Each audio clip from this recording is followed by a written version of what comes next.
नमस्कार। हम में से कई लोग मानसिक शांति को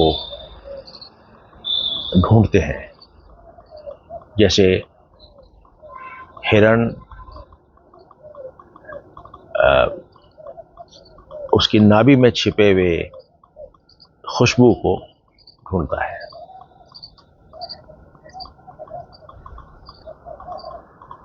ये मालूम नहीं है हमको कि शांति, मानसिक शांति एक प्रारंभिक अवस्था है।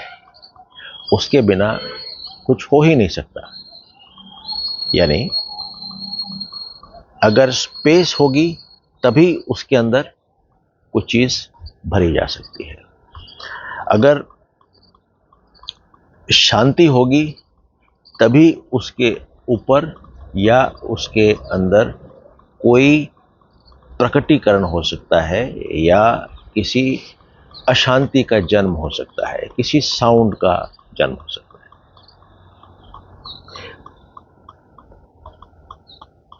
शांति का दूसरा रूप है वॉइड, स्पेस। जब तक स्पेस नहीं होगी उस स्पेस को भरा नहीं जा सकता। तो कुछ भी सामान रखने के लिए हमारे पास स्पेस, हमारे पास कमरा होना चाहिए।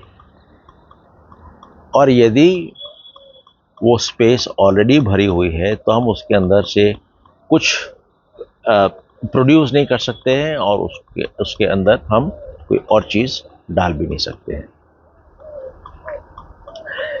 यानी यह हुआ कि स्पेस, वाइड, रिक्तता और शांति, ये डिफॉल्ट स्टेट्स हैं। ये हमेशा रहती हैं। बस इनको ढूंढने की जरूरत है। और ढूंढते हम कैसे हैं? सबसे पहले तो एक दृढ़ निश्चय बहुत जरूरी है। दृढ़ निश्चय या तो शांति पाने का और या उस अशांत सिचुएशन से दूर होने का। कहीं भी अगर वो दृढ़ता नहीं है तो ये काम नहीं होगा। दूसरा, एक राइटियस कंडक्ट। राइटियस कंडक्ट का मतलब न्यायपरायण कंडक्ट। क्योंकि राइटियस कंडक्ट यदि ना हो तो उसके साथ विचार पश्चाताप के तौर पे आते हैं, या जाहिर है बचाव करने के और नए तौर तरीके हमेशा चलते रहते हैं। तो वो शांति कभी आ ही नहीं सकती, महसूस नहीं हो सकती। इसलिए राइचियस कंडक्ट होना बहुत जरूरी है। यदि नहीं है तो आज से भी निश्चय किया जा सकता है। Peace of mind is a must. फिर चाहे जो हो, चाहे जो कीमत देनी पड़े, वो भी एक बढ़िया तरीका है। दिक्कत हमारे को तभी आती है जब ये दृढ़ निश्चय ना हो और हमारे मन की जो इच्छा है हमेशा कुछ नया पाने की, कुछ नया देखने की, कुछ नया पढ़ने की, डिस्कस करने की, बस वही एक इम्पेडिमेंट है।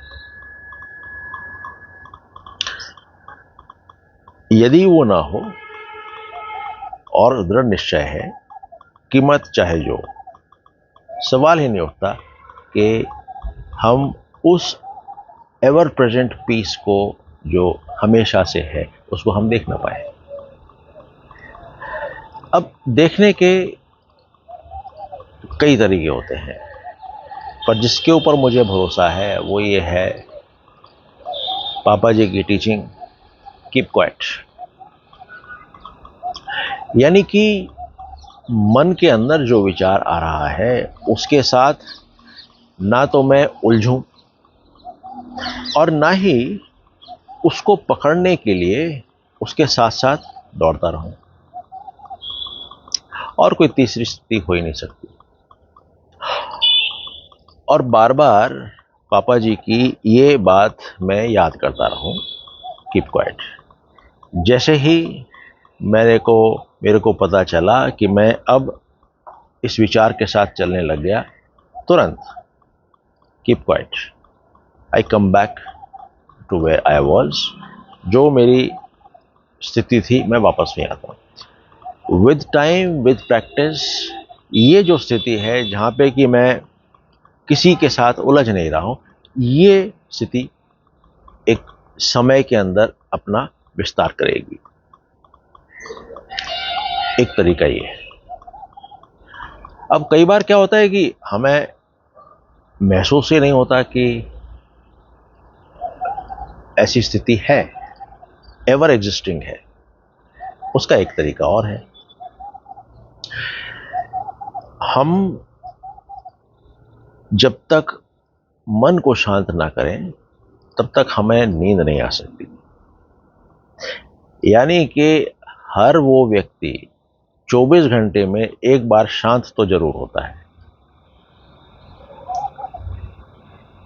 बस यही स्थिति है जिसको कि हमें देखना है या इसके होने को महसूस करना है।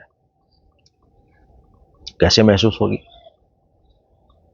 महसूस होने के लिए सबसे बढ़िया जो तरीका है, जैसे हम सुबह उठते ही बिना कोई और गतिविधि किए हुए सिर्फ बैठ जाना, ना लाइट को ऑन करना, क्योंकि लाइट ऑन करेंगे दृश्य आएंगे, मतलब again the mind will become active. बिना कुछ किए सीधा बैठना है, या ये काम लेटे लेटे भी किया जा सकता है। विचार आने से पहले, पहला विचार आने से पहले हमें ये पक्का इल्म हो जाएगा, पता लगेगा कि अभी तक जो फ्रेशनेस मैं एक्सपीरियंस कर रहा था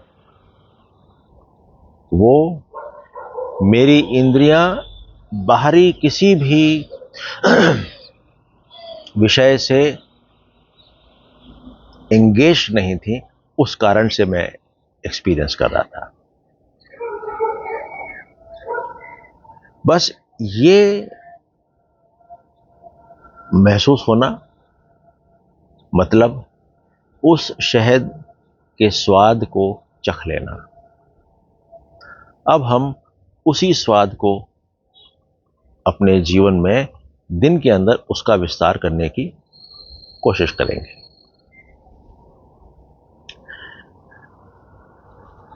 इस बात का हमें पक्का विश्वास होना चाहिए कि यदि पीस ऑलरेडी एग्जिस्टिंग नहीं है तो हम इसके अंदर कुछ और ना तो कर सकते हैं और ना ही ऐड कर सकते हैं। At the base there has to be peace. और इसका हमने सुबह उठते ही एक झलक देख ली। अभी सवाल आता है कि विषय तो हमारे अंदर उठते ही रहते हैं, अब क्या किया जाए? विषय वही उठेंगे जो हमारे लिए प्रासंगिक है, रेलेवेंट है। जो इररेलेवेंट है, जो अप्रासंगिक है, वो विषय उठेंगे ही नहीं। जहां हमारा इंटरेस्ट है सिर्फ वही विषय हमारे पास आएगा, हमारे माइंड में आएगा। इस चीज को यदि हम समझें कि कोई भी विषय हमारे साथ अनिश्चित काल अंत तक नहीं रह सकता। हम पीछे मुड़ के देख लें, कोई भी ऐसा विषय या वस्तु हमारे साथ जो बचपन में थी वो आज भी है, ऐसा नहीं है। और जब अभी तक नहीं है तो ये समझा जा सकता है कि आगे भी नहीं होगी, because change is a reality. और दूसरी चीज ये है कि उस वस्तु से हमको जो भी खुशी प्राप्त हुई है वो भी हमेशा नहीं रहेगी, क्योंकि वस्तु ही नहीं है तो वो खुशी भी नहीं रह सकती। और यही चीज माइंड की स्ट्रेंथ है। माइंड नया नया ऑब्जेक्ट ढूंढता रहता है, क्योंकि पहले वाला हमको संतुष्टि नहीं दे रहा है, वो नया नया ढूंढता रहता है। इस चीज से दूर होने का एक ही तरीका है कि किसी भी ऑब्जेक्ट की इस प्रकृति को जान लेना कि वो हमारे साथ नहीं रहेगी परमानेंटली, और ना ही उससे प्राप्त खुशी हमारे साथ रहेगी। सो देयरफॉर ये प्राप्त करने योग्य नहीं है या ये होल्ड करने योग्य नहीं, तो ये हमारे लिए अप्रासंगिक हो जाएंगे। जैसे जब तक हमको एक जर्नी करना है तब तक वो बस की वो सीट हमारे लिए प्रासंगिक है। जैसे ही हम जर्नी खत्म करते हैं वो बस और वो सीट वो दोनों ही अप्रासंगिक हो गए। Now we do not think about the bus और दैट सीट। वैसे ही कोई भी वस्तु तभी तक प्रासंगिक रहेगी जब तक वो हमारे फिजिकल जीवन में है, उसके बाद नहीं रहेगी। तो जब ऐसा है तो जैसे जैसे प्रसंग आएंगे वो वस्तु भी आएंगी। सोचना क्या, और ना सोचना ना पकड़ के रखना। और यहीं से डिस्पैशन इन वर्ल्डली चीज़ों के प्रति वैराग्य पैदा होगा। जब हम ये समझ जाएंगे कि ये सब किसी इस योग्य नहीं है कि उनको पकड़ के रखा जाए, तो अप्रासंगिक हो जाएंगे। और ये सारी चीज़ें हमारे अंदर विचार के तौर के ऊपर एकत्रित होती हैं। जब चीज़ें ही नहीं होंगी, वस्तुएं नहीं होंगी, तो विचार भी नहीं होगा, स्वतः समाप्त हो जाएगा। इसीलिए वैराग्य होना अनिवार्य है। और जिस जिस दिन हम दृढ़ निश्चय कर लेंगे शांति को पाने का और कोई भी कीमत अदा करने का, उसी दिन ये सब वस्तुएं अप्रासंगिक हो जाएंगी और डिस्पैशन वैराग्य अपने आप पैदा होगा। कुछ करने की जरूरत नहीं। आज के लिए हम इसको इतना ही रखते हैं। अगली बार हम थोड़ा सा थ्योरेटिकल इसका पार्ट देखेंगे, जहां पे कि हम सब्जेक्ट, ऑब्जेक्ट और प्रेडिकेट यानी विषय, विषयी और विषय के बारे में जानकारी देने वाली अवस्थाएं, क्रियाएं, उनके बारे में बात करेंगे। तब तक के लिए नमस्कार।